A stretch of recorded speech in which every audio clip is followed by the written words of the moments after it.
Today we're going to make Zoe Francois' master recipe, and for those who are beginning to make bread, this is a perfect recipe to use. It's quick and easy. Everything is put together.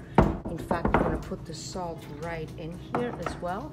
Here we have two types of yeast.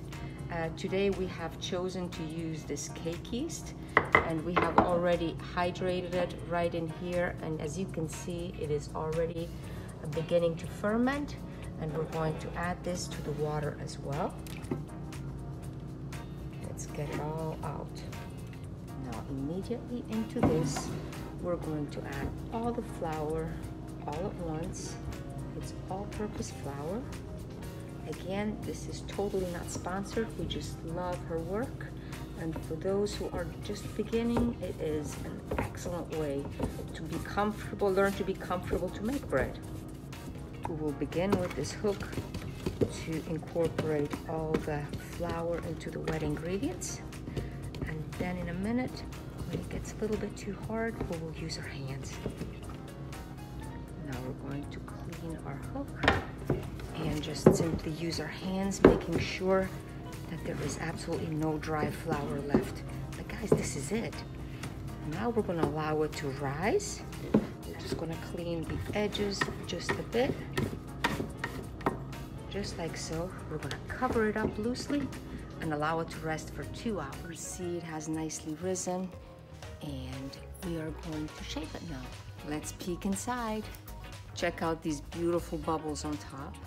Now the fun part begins. I'm gonna dust my work surface with the help of this bench knife. We're going to get the dough out. It is so satisfying when it finally comes out.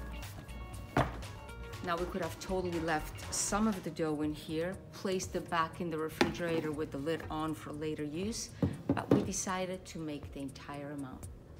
We can't stress the importance of digital scales to divide our dough. With my bench knife, I'm already going to divvy it out in fourths. And then we can always steal a little piece from one of the larger pieces. Here we go with our first piece. We need to add a tad more, just a bit more. There we go. The next piece. Perfect. And here we go. We're gonna bring this in like this and just kind of knit it together. And in order to build tension, we're kind of gonna drag it on our work surface so we can build a nice cloak on top.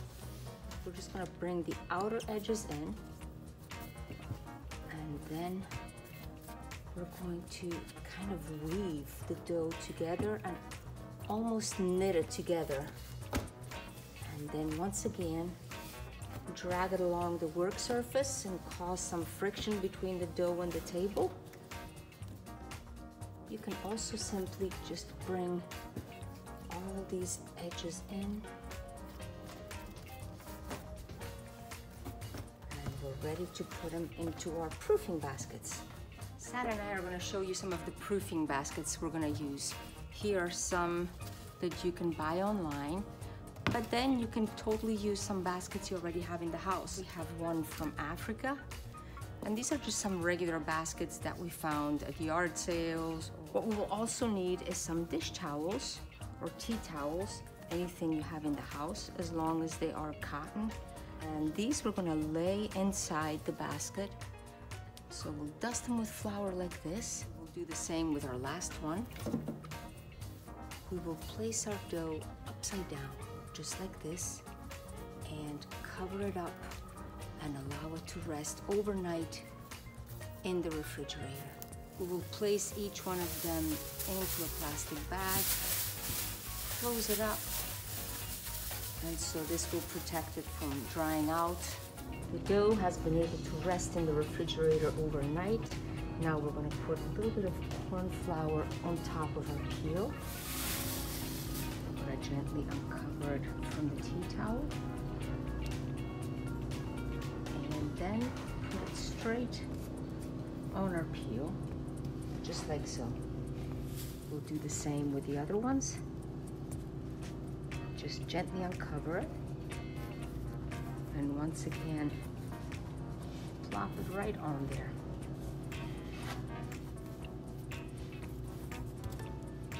We're going to put a little bit of flour on top of each loaf. And gently going to rub it in, just like so. And then we will score it.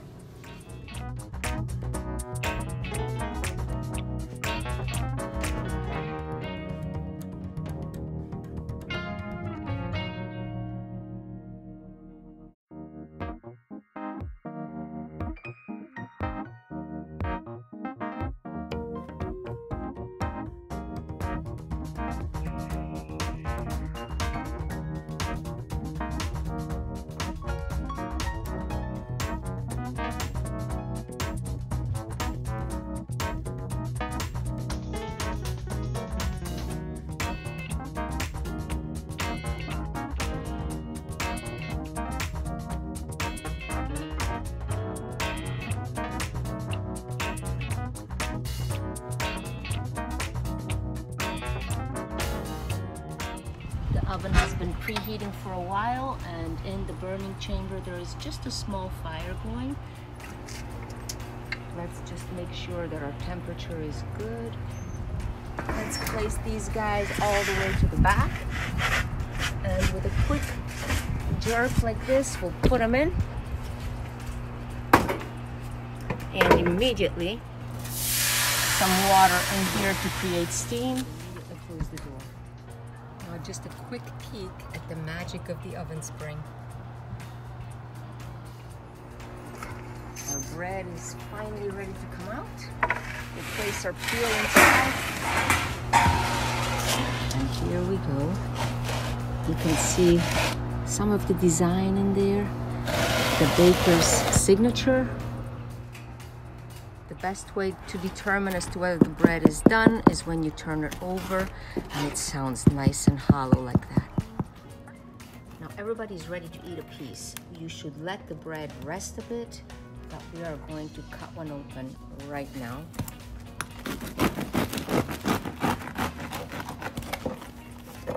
And here is our beautiful bread, and we are ready to eat lunch, so buon appetito!